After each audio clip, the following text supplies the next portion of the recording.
Donc, bonjour et bienvenue à tous. Très heureux d'être avec vous ce matin. On est dans une période un peu entre le temps des fêtes, hein, entre Noël et le jour de l'an. Et ce matin, j'ai presque comme le rôle d'un bye-bye de l'Église Le Portail, hein. C'est un peu comment je me sens. C'est le dernier message de l'année 2020.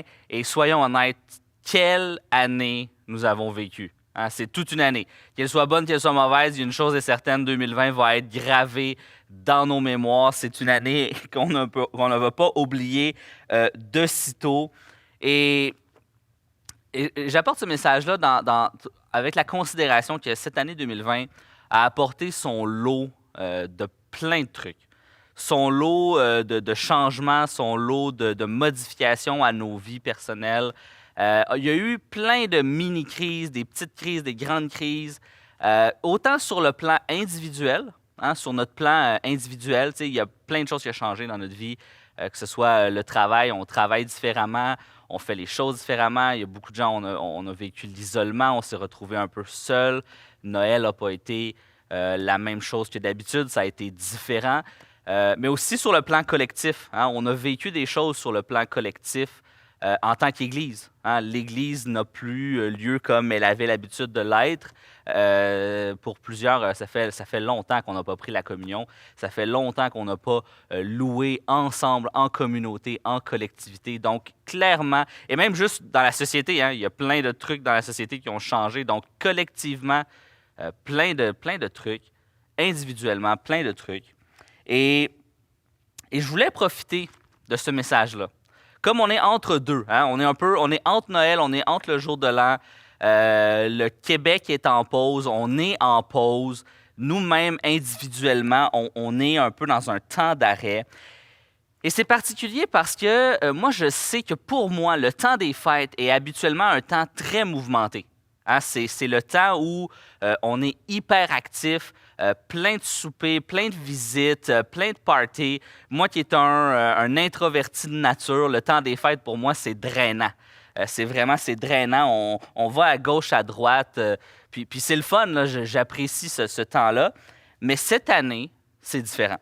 Cette année, on a remplacé. En fait, je trouve qu'on a mis de côté ce qui était un peu moins important. On a fait vraiment un temps de pause. Et je crois que Dieu désire qu'on soit plus à l'écoute de qui il est, plus à l'écoute de ce qu'il a à nous enseigner. Et je pense que les circonstances actuelles nous apportent vraiment dans ce temps de pause et d'écoute. Les circonstances actuelles nous forcent un peu à vivre le texte qu'on va voir ce matin, qui est Psaume 46. Le Psaume 46, grosso modo, là, nous dit « Arrête et sache que je suis Dieu ». Et très souvent dans nos vies, on échange la contemplation de qui est Dieu par l'action. Hein, on fait, on veut faire, on veut faire plein de trucs, on est hyper actif dans le temps des fêtes, dans nos vacances d'été, on va à gauche, à droite, on part en vacances, on prend l'avion. Puis je dis pas que c'est mal, là. Je dis juste que beaucoup de fois dans nos vies, on remplace juste l'arrêt, la contemplation de qui est Dieu contre l'action. Et ce matin, ben, je pense qu'on va, on va en profiter.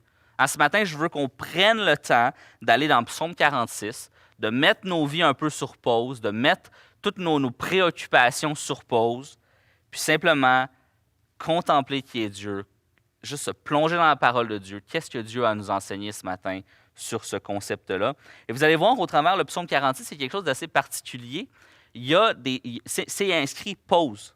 Il y a vraiment, là, c'est inscrit dans le texte, c'est marqué pause, presque comme si l'auteur voulait nous forcer à nous arrêter, à réfléchir, contempler ce que la parole nous enseigne. Donc, ce matin, on va aller ensemble dans Psaume 46. Donc, si tu as une Bible, je t'invite à l'ouvrir. C'est à peu près dans le milieu de ta Bible.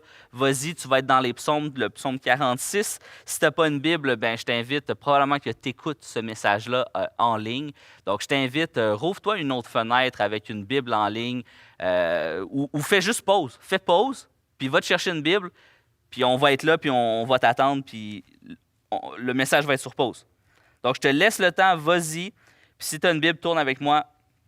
Psaume 46, donc je vais lire pour vous versets 1 à 4. Versets 1 à 4. Dieu est pour nous un abri et un appui, un secours bien présent dans la détresse. C'est pourquoi nous n'avons pas peur quand la terre tremble, quand les montagnes vacillent au cœur des mers, quand les eaux grondent, écument et font trembler les montagnes en se soulevant. Pause. En gros, déjà, ce psaume établit deux caractéristiques fondamentales de Dieu, bien précis sur Dieu. Ça dit, il est notre abri et il est notre appui. Il est les deux, abri et appui. Déjà, dans le début du psaume 46, deux caractéristiques sur Dieu qui sont soulevées, deux caractéristiques qui sont importantes pour nous ce matin. Il est un abri et il est un appui. Ce n'est pas les circonstances qui manquent. En temps normal, ce n'est pas les circonstances qui manquent pour nous faire douter, nous faire fléchir ou encore simplement nous pétrifier par la peur. Je veux dire, la vie est assez complexe comme ça. On rencontre ces situations-là à tout moment. Mais particulièrement en 2020, il me semble qu'il y avait une atmosphère particulière pour le doute, pour la chute et pour la peur. On dirait que cette année, c'était ça. Ce n'est pas les circonstances qui nous manquent. Puis moi, je trouve ça impressionnant que le texte répond d'emblée à cette question-là en nous disant de ne pas avoir peur. On ne devrait pas avoir peur. Combien de fois est-ce qu'à cause de la peur, à cause du doute, à cause de la chute, on se met à chercher un abri dans les bras d'un idole? Puis ce n'est pas les idoles qui manquent. C'est Calvin qui disait ou c'est Luther, je pense, qui disait que notre cœur est une fabrique d'idoles. Et combien de fois, à cause de la peur, à cause du doute, on va aller se jeter dans les bras d'une idole en pensant y trouver refuge, en pensant y trouver un abri. Alors que le psaume 46 nous enseigne quelque chose de clair. Dieu seul est l'abri. Dieu seul est l'abri à rechercher. C'est comme si je te disais, écoute, il y a un gros ouragan qui va frapper le Québec, méga ouragan, on n'a jamais vu ça. Je te donne le choix, mon ami, tu as deux choix. Soit que tu prends un parapluie ou tu rentres dans un bunker, un abri souterrain. Puis vous me dites, oui, mais voyons donc, la logique nous dit, je ne prendrai pas un parapluie dans un ouragan. Puis c'est vrai que la logique nous dicte ça. Sauf que notre cœur, dans les temps de doute, de peur et de chute, nous apporte à prendre un parapluie, le parapluie de l'idole. On croit que cette idole-là, que ce parapluie-là va nous protéger de la tempête à venir, alors que honnêtement, quand la tempête frappe, ton idole, elle est partie. Elle est détruite en millions de morceaux. Tu te retrouves dans une situation qui est pire qu'avant. Et Jésus là, est littéralement ce bunker-là en qui on peut se réfugier. On a un récit dans les Évangiles, puis je vais le lire pour vous, puis pas obligé de tourner jusque-là, mais il y a un récit dans les Évangiles, moi, qui me rappelle, qui fait un lien avec ce psaume-là. Le texte nous dit « Il s'éleva un grand tourbillon et les flots se jetaient dans la barque au point qu'elle se remplissait déjà. » Donc, c'est Jésus qui est avec ses disciples dans une barque sur la mer de Galilée. Et lui, Jésus, il dormait à la poupe sur le coussin. Ils le réveillèrent et lui dirent « Maître, ne t'inquiètes-tu pas de ce que nous périssons? » S'étant réveillé, il menaça le vent et dit à la mer « Silence, tais-toi. » Et le vent cessa, et il y eut un grand calme. Puis il leur dit « Pourquoi avez-vous ainsi peur? Comment n'avez-vous point de foi? » Puis vous savez, moi je ne suis pas un grand amateur d'avion, OK? Honnêtement, là, prendre l'avion, c'est pas mon activité préférée. Okay? Je ne vais pas beaucoup en voyage à cause de ça. Et quand je rentre dans l'avion, moi, je suis un peu stressé, je suis angoissé, ça file pas, je prends une gravole. Ma femme, elle est relax. Elle s'assoit, elle relaxe, elle prend ses aises, elle met sa petite musique, tout ça, tout va bien pour elle. Vous savez, peu importe que je sois terrorisé de peur ou que ma femme soit complètement calme et posée, on s'entend que ni moi ni elle, on a une influence sur l'avion. Okay? Puis soyons honnêtes, quand on pense c'est quoi un avion, c'est un tube de métal avec deux plaques de métal, avec deux moteurs qui flottent dans les airs. Écoute, ça pèse pas une plume un avion. Puis en plus de ça, on est dedans. Okay? Moi, ça me rassure pas. Je connais ma physique, puis je me dis, je comprends comment l'avion vole, je le comprends intellectuellement, mais je le feel pas ici. Là. Je suis comme, Mais vous savez, peu importe que j'aille un doute sur l'avion, que je sois pas à l'aise dedans, j'ai aucune influence sur l'avion. L'avion va voler pareil. L'avion va se rendre à destination. Et c'est Pasteur Gaétan qui a déjà dit, puis cette phrase qui pour moi représente bien, c'est jamais la quantité de ma foi qui est importante, mais la qualité de l'objet de ma foi. Et peu importe la tempête, peu importe les circonstances, peu importe les ouragans que la vie peut nous envoyer, ce n'est pas la quantité de foi que j'ai qui est important, mais c'est l'objet de ma foi, Jésus-Christ, le Dieu tout-puissant de la Bible qui me dit « Aie pas peur, je suis ton abri, je suis ton appui. » Et ça c'est ce qui est le plus rassurant. C'est ce qui est le plus rassurant. Parce que je sais que Jésus est fiable. Je sais que Jésus est suffisant. Je sais que Jésus, lui, est assez. Puis prenons un temps ce matin. Je l'ai dit, on va prendre un temps de contemplation. Prenons un temps ce matin, simplement pour nous rappeler. Rappelez-vous le nombre de fois où Jésus a agi dans vos vies. Rappelez-vous combien de fois vous vous êtes retrouvés au cœur de la tourmente, dans une situation qui semblait sans issue, un moment de peine, de détresse, de doute, puis Jésus a fait la différence. Rappelle-toi. Rappelle-toi à combien il a déjà été ton abri. Parce qu'on peut tenter de chercher l'abri n'importe où, je l'ai dit tout à l'heure. Mais ces abris-là vont toujours être temporaires, défaillants, ou pire encore, te laisser dans une situation encore plus désespérée qu'avant.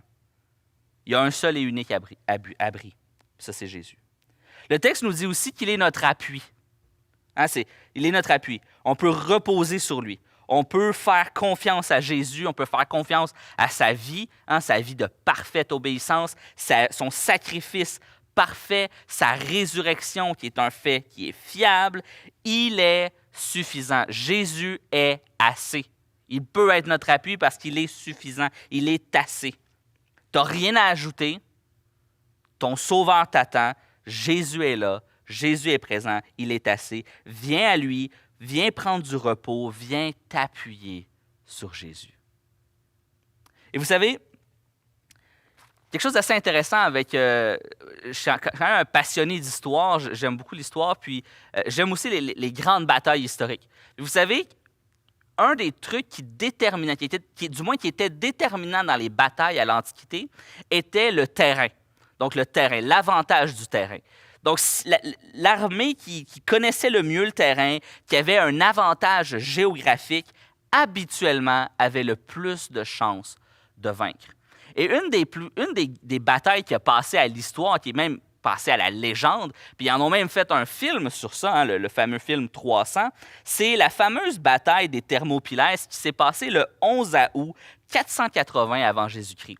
En gros, une petite poignée, c'est environ 7000 soldats grecs, vont tenter de s'opposer à l'armée de Xerxès Ier, donc une armée perse. Selon les estimations modernes, c'est environ entre 70 000 et 300 000 soldats dans l'armée perse contre 7 000. Déjà là, c'est minimalement 10 fois plus, puis dans les plus grandes estimations, c'est encore plus. On s'entend, la bataille est quasiment désespérée d'avance.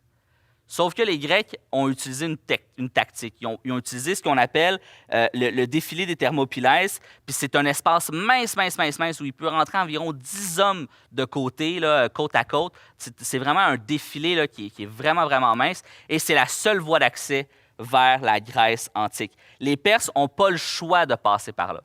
Bon, je vous sauve les détails, il arrive plein de trucs.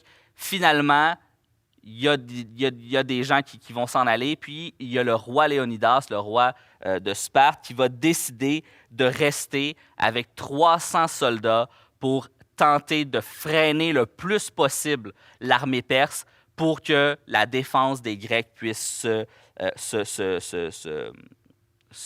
le fond, prendre place. C'est une infériorité numérique absolue, là. Ils sont 300, OK? C'est fou. Mais vous savez, c'est quoi qui est arrivé à cette bataille-là? C'est pas un happy ending. Les Grecs n'ont pas gagné. OK? Les Grecs sont morts. Le roi Léonidas avec ses soldats sont morts. Et vous savez, le compte total des morts dans ce combat-là, les Grecs ont perdu environ 4000 soldats. 4000 soldats grecs morts, mais ils ont emporté avec eux 20 000 soldats perses. 4000 contre 20 000. Parce que c'est l'avantage du terrain. Ils connaissaient le terrain, il y avait l'avantage du terrain, ils ont profité du terrain. Et certains d'entre vous, là, vous vous reconnaissez à cette bataille-là. Parce que cette année, là, 2020, a été une bataille comme ça pour vous. Vous vous êtes sentis seuls contre tous. Vous avez vu ça, vous avez dit « Wow, c'est une bataille perdue d'avance. Peut-être que c'est votre emploi que vous avez perdu. Peut-être que c'est un diagnostic médical que vous avez reçu. Peut-être que vous avez subi juste des défaites, des trahisons. Peut-être que vos finances se sont écroulées à cause de la pandémie. Peut-être que c'est votre famille qui s'émiette puis qui s'égrène. Peut-être que il y a des relations qui sont parties. Puis vous vous êtes sentis exactement comme ça. C'est comme, je suis un soldat contre... Qu'est-ce que je vais faire, tu sais? Je ne peux pas gagner. L'issue de la bataille, je ne peux pas la gagner.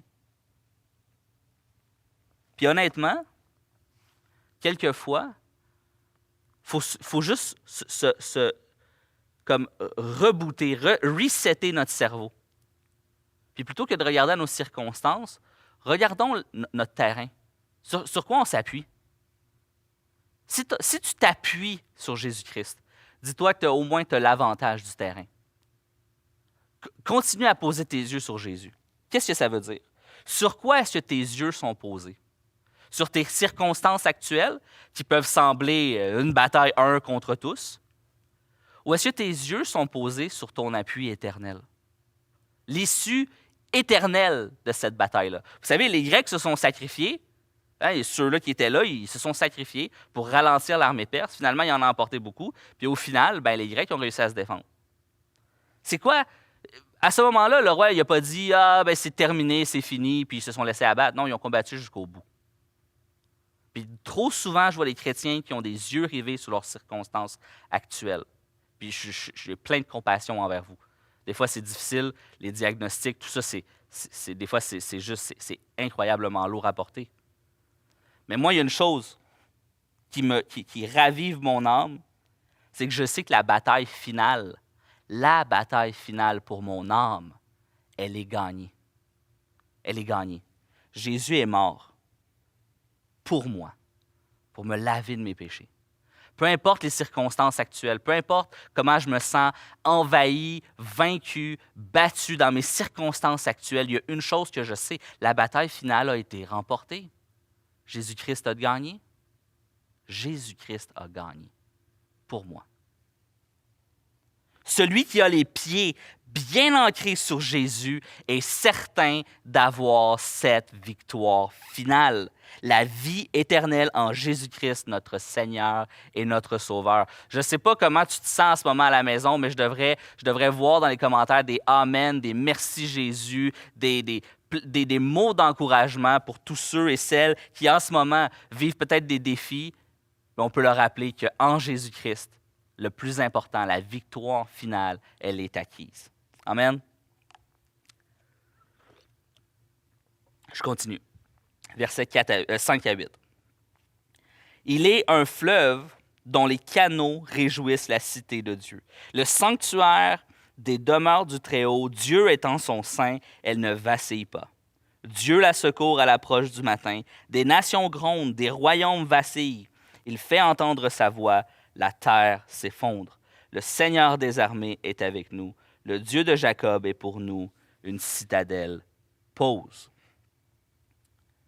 Et est-ce qu'il y a des gens là ce matin? Je sais, là, je vous sollicite beaucoup à la maison, là, mais est-ce qu'il y a des gens ce matin qui peuvent déclarer que Jésus est un fleuve de vie? Hein? Amen. Il est celui qui apporte la vie, la joie, la paix. C'est celui qui ravive nos âmes. Jésus est celui qui nourrit la cité de Dieu. Hein? Entre d'autres mots, la cité de Dieu, c'est qui? C'est nous, là. C'est l'Église. Hein? C'est les enfants de Dieu. Dieu nous nourrit par sa parole. Il nourrit son Église, sa communauté, il nourrit ses enfants.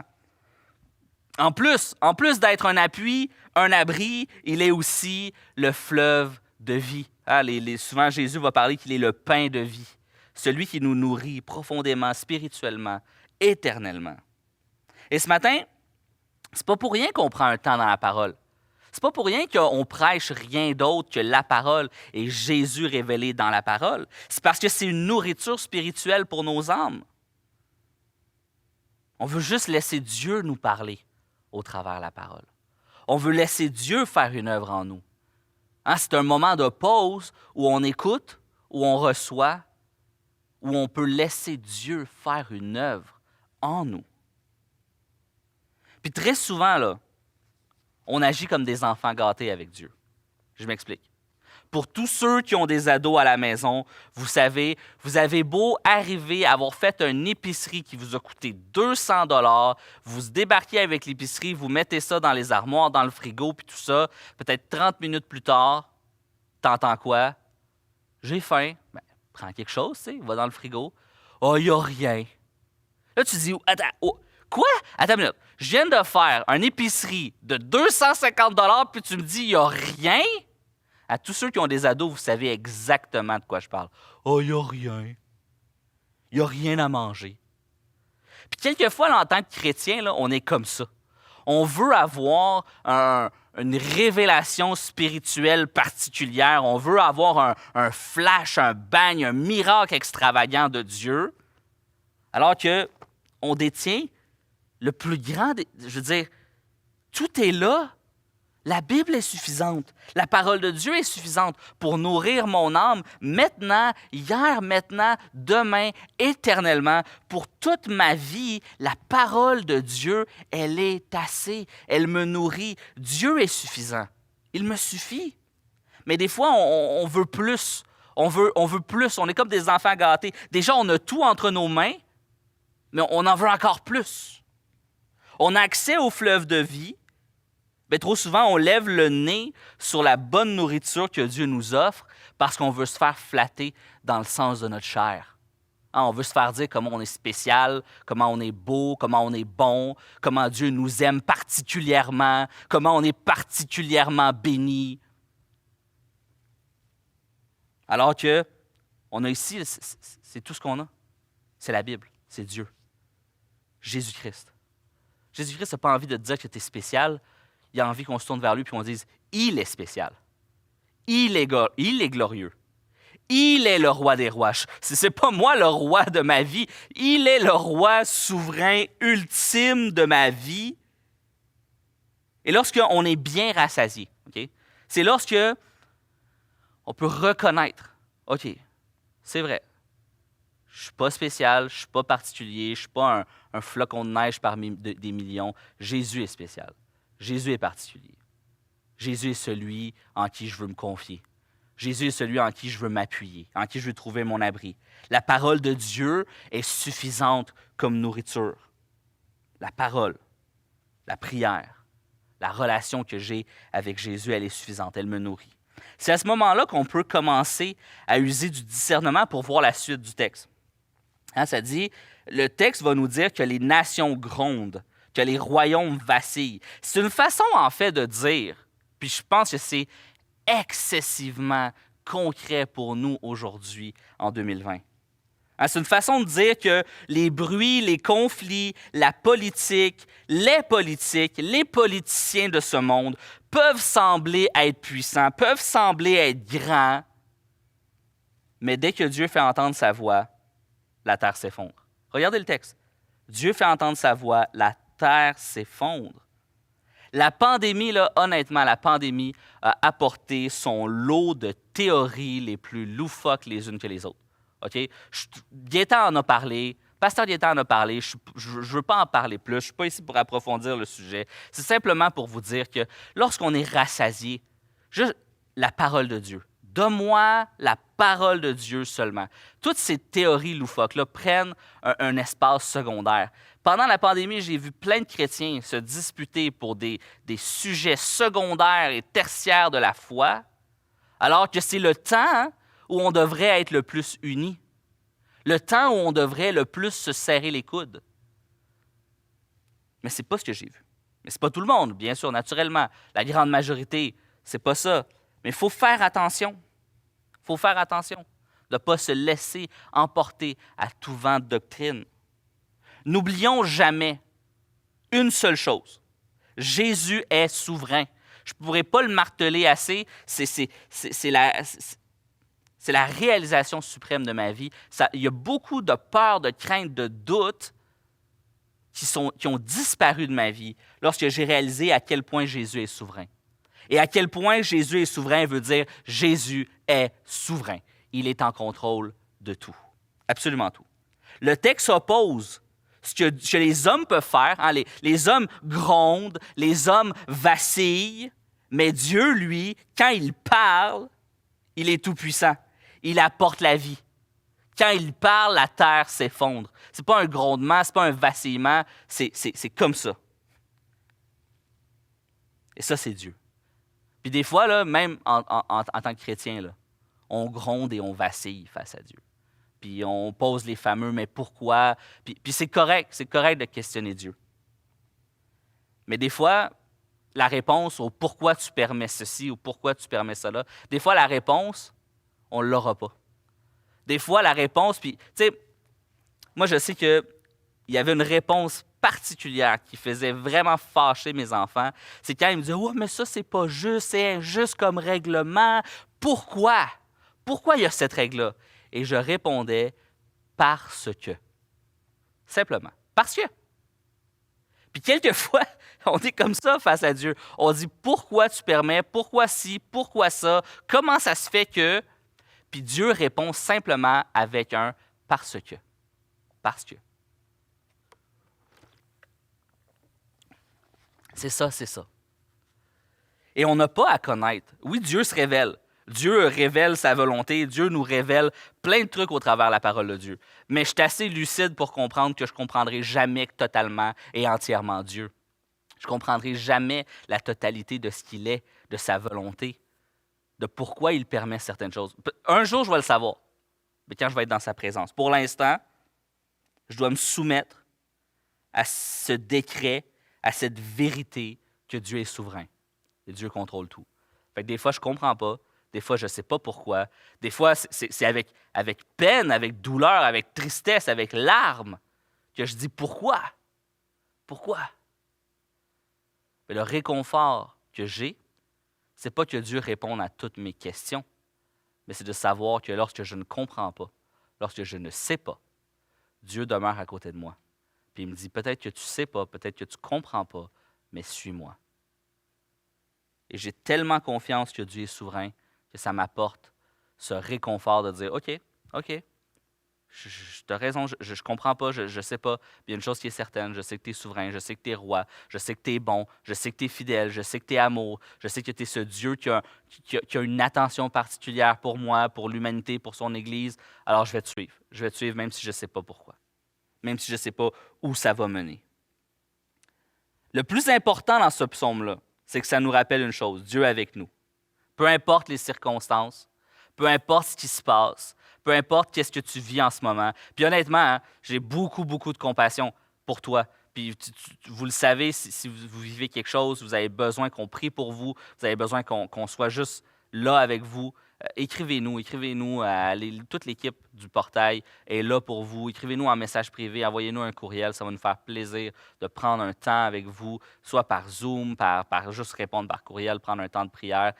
Je sais que 2020 a été une année, comme on dit en anglais, messy. Hein? C'est une année qui a été juste weird, juste bizarre, il y a plein de choses. Donc, puis je sais que plein de gens, vous vivez avec des défis, que ce soit de la solitude, que ce soit plein de trucs.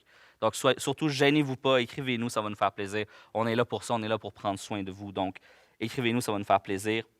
Mais peut-être que d'autres, toi, tu m'écoutes depuis le début puis tu dis, ben honnêtement, moi, 2020, oui, là, il y a tout ça, mais ça a été une bonne année. Tu sais, ça a été une bonne année. Parce qu'il y a plusieurs trucs. Ça a été une bonne année, des belles réussites, des belles victoires.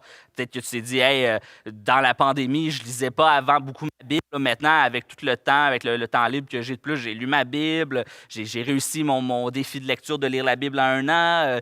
Peut-être. Puis amen, OK? Puis si c'est le cas, ben réjouis-toi. Réjouis-toi. Réjouis-toi que Dieu est une forteresse, que Dieu te protège, que Dieu a permis que cette saison de ta vie, Dieu t'a fait grâce. Honnêtement, réjouis-toi. Mais surtout, prends garde. Parce que oui, dans la réjouissance, puis tout ça, c'est « Amen, je suis avec toi ». Mais prends garde à ne pas devenir arrogant ou pire encore, autosuffisant. Ne crois pas que c'est par tes propres forces. Ne crois pas que c'est parce que tu es bon, parce que tu es capable. Ne crois pas ça. Dieu est ta force. Dieu t'a fait grâce. Okay? C'est juste ça. C'est juste que Dieu t'a fait grâce si tu as eu une bonne année. N'oublie jamais que Dieu, même si on est dans la victoire, dans la réussite, que tout va bien, n'oublie pas que Dieu doit rester ton abri. Dieu doit rester ton appui. Dieu doit rester ta forteresse, même quand ça va bien. Puis j'irais même jusqu'à dire, surtout quand ça va bien. Et on continue ensemble. Versets 9 à 12. Les Écritures vont nous dire, « Venez, regardez les œuvres du Seigneur, la dévastation qu'il a semée sur la terre. Il fait cesser les guerres jusqu'aux extrémités de la terre. Il brise l'arc, il rompt la lance, il met le feu au char. Arrêtez et sachez que je suis Dieu. Je domine sur les nations, je domine sur la terre. Le Seigneur des armées est avec nous. Le Dieu de Jacob est pour nous une citadelle. » Pause. Comme je l'ai dit tout à l'heure, lorsque nous posons nos regards sur Jésus et que nous regardons ses œuvres dans nos vies, on peut, en tout cas, pour ma part, je peux dire, OK, Jésus a fait une différence dans ma vie. Jésus fait une différence. Le texte nous dit qu'il a semé la dévastation sur la terre. Puis honnêtement, c'est ce que Jésus a fait quand on pense que Jésus est venu littéralement contrecarrer les plans de l'ennemi. Il est venu briser la puissance du péché. Il a brisé, il a mis un caillou dans l'engrenage de ce monde et les choses ne vont pas. Hein? Il a semé la destruction dans l'œuvre du péché. Il a brisé les armes de l'ennemi. Okay? Réalisons à quel point l'ennemi, ses armes sont le mensonge, le doute, semé en nous, juste le mensonge. Puis ça a été brisé. Lorsqu'on réalise Dieu est souverain, je suis enfant de Dieu, Dieu m'a sauvé, Dieu me fait grâce. Je réalise à quel point mon identité n'est pas en ce que je fais, mais en ce que Jésus a fait. Et pas en ce que je suis, mais en ce que Jésus est. Parce que maintenant, c'est Jésus qui vit en moi. Et c'est les seules armes que Satan a, le mensonge. Le mensonge. Et Dieu, Jésus est venu briser les armes de l'ennemi. Regardez les œuvres du Seigneur afin de voir qu'on a la victoire. Regardez ce que Dieu a fait. Regardez ce que les Écritures nous enseignent sur Jésus. Et c'est là qu'on peut voir, wow, on a la victoire. Lisez jusqu'à Apocalypse, là, puis je vais vous donner je vais faire mon divulgateur, là, mon spoilers. Jésus gagne. Jésus gagne à la fin. Il sauve l'humanité. Jésus est vainqueur. C'est ça la fin. OK? Jésus a combattu pour nous. Il a affronté l'ennemi pour nous. Il a saigné pour nous. Il est mort pour nous. Mais il a aussi vaincu pour nous rendre vainqueurs avec lui par sa résurrection. Je devrais avoir des amens dans les commentaires. Parce que c'est la vérité biblique de qui est Jésus-Christ. Et c'est seulement lorsque nous nous arrêtons. Okay? On a une vie mouvementée. On fait plein de choses à gauche, à droite. On connaît certaines vérités sur Dieu, mais il faut que ça passe d'ici à ici. Il faut que ces vérités sur Dieu, sur Jésus, sur notre identité en Christ, sur la victoire que Jésus nous a acquis, il faut que ça passe d'ici, d'intellectuel, de cérébral, au cœur. Il faut que ça pénètre profondément dans notre cœur. C'est seulement lorsqu'on s'arrête qu'on peut contempler ô combien Dieu est grand, ô combien Dieu est saint, ô combien le Dieu qu'on sert est miraculeux. Et c'est Jonathan Edwards qui écrit ceci. Il écrit 6 vérités fondamentales sur Jésus et sur Dieu, qui fait que lorsque nous nous arrêtons, on peut contempler ça. 6 contemplations. Premièrement, il est infiniment et absolument parfait. Dieu est infiniment et absolument parfait. Alors, la Bible nous dit que c'est la sainteté. Dieu est saint. Deuxièmement, il est tellement grand qu'il est infiniment au-dessus de toute compréhension humaine. Okay? Dieu est tellement grand que je ne peux pas le comprendre tout le temps. Je peux comprendre ce qu'il me révèle par la Bible, mais je ne peux pas toujours comprendre toutes les décisions, tout ce qu'il fait, pourquoi il le fait. Puis c'est exactement comme si je me promène dans mon jardin, puis je vois un ver de terre. Honnêtement, la distance qui nous sépare est tellement grande que le ver de terre ne pourra jamais comprendre l'humanité. Il ne pourra jamais me comprendre. Puis ça, c'est nous. Hein? C'est nous. On est les vers de terre qui se complaient dans la saleté, le péché de ce monde, et on ose pouvoir croire qu'on peut comprendre Dieu, ce Dieu très haut, infiniment grand, saint, tout-puissant. Non, il fallait que Dieu prenne notre apparence. Il fallait que Dieu s'incarne pour qu'on puisse voir un peu, comprendre un peu qui il est. N'ayons pas l'arrogance de dire « moi, je comprends Dieu ». Non, on comprend ce que Dieu veut bien qu'on comprenne de lui. Troisièmement, tout lui appartient. Quatrièmement, tout lui est soumis. Cinquièmement, il est souverain. Sixièmement, il est saint pour donner le juste jugement à ceux qui s'opposent à lui, mais aussi à ceux qui se réfugient en lui. Dieu est juste. Dieu est juste. Puis peut-être que pendant cette pandémie-là, au travail, peu importe, tu as subi des injustices. Peut-être que tu te dis, wow, cette situation-là, elle est injuste, c'est pas correct, ça n'aurait pas dû se passer comme ça. Le réconfort que je te dis, Dieu est souverain. Hein? Dieu est souverain, Dieu est juste. Et il est assez juste pour donner le juste jugement à ceux qui s'opposent à lui, mais aussi à ceux qui se réfugient en lui. Et je veux terminer avec ça. Je veux simplement qu'on puisse prendre un temps ce matin pour contempler la gloire de Jésus. Okay? Plaçons-nous dans son abri. Profitons de ce matin pour simplement dire, Seigneur, je veux être à l'abri du Très-Haut. Mais aussi pour se placer les deux pieds bien ancrés, bien solidement dans la parole de Dieu, sur son espérance, sur les promesses qu'il a pour nous. Et je vous inviterai simplement ce matin, à là où vous êtes, si vous pouvez, là où vous êtes, simplement fermer les yeux. Simplement recevoir cette parole de Dieu ce matin. Je vais relire le psaume en entier. Et je veux simplement que vous puissiez laisser la parole de Dieu vous imprégner en vous. Dieu est pour nous un abri et un appui, un secours bien présent dans la détresse. C'est pourquoi nous n'avons pas peur quand la terre tremble, quand les montagnes vacillent au cœur des mers, quand les eaux grondent, écument et font trembler les montagnes en se soulevant. Il est un fleuve dont les canaux réjouissent la cité de Dieu. Le sanctuaire des demeures du Très-Haut, Dieu est en son sein, elle ne vacille pas. Dieu la secourt à l'approche du matin. Des nations grondent, des royaumes vacillent. Il fait entendre sa voix, la terre s'effondre. Le Seigneur des armées est avec nous. Le Dieu de Jacob est pour nous une citadelle. Venez, regardez les œuvres du Seigneur, la dévastation qu'il a semée sur la terre. Il fait cesser les guerres jusqu'aux extrémités de la terre. Il brise l'arc, il rompt la lance, il met le feu aux chars. Arrêtez et sachez que je suis Dieu. Arrêtez et sachez que je suis Dieu. Je domine sur les nations, je domine sur la terre. Le Seigneur des armées est avec nous. Le Dieu de Jacob est pour nous une citadelle.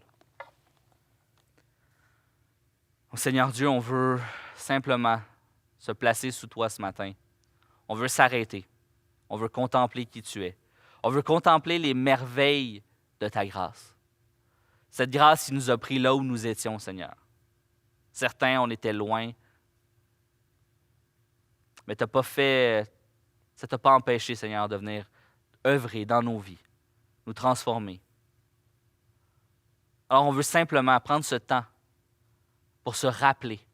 Ramène par ton Saint-Esprit la mémoire de ce que tu as fait dans nos vies, Seigneur. L'œuvre que tu as accomplie, cette œuvre merveilleuse. Le nombre de fois où nous étions découragés, désespérés.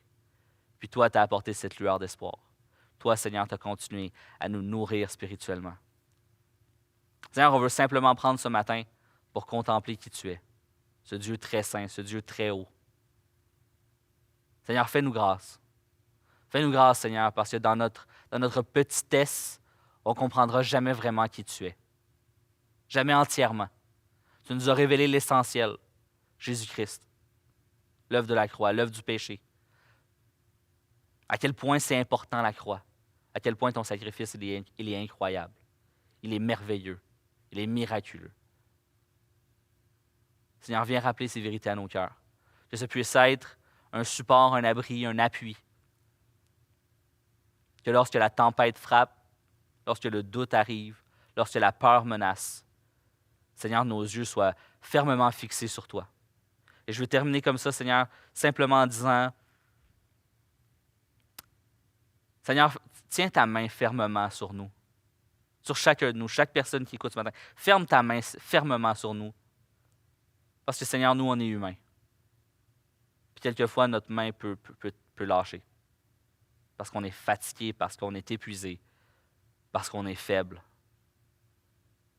Mais Seigneur, le plus grand des réconforts, c'est de savoir, c'est pas de savoir si moi je lâche ou je lâche pas, c'est de savoir que toi, tu ne me lâcheras jamais. Que toi, ta main, elle est fermement fermée sur la mienne. Et que tu vas toujours être là pour nous relever. Et que tu pardonnes à celui qui se confesse en toi. Alors c'est ensemble, dans le précieux nom de Jésus, qu'on a tous prié ensemble. Amen et Amen. Je vous souhaite une excellente journée.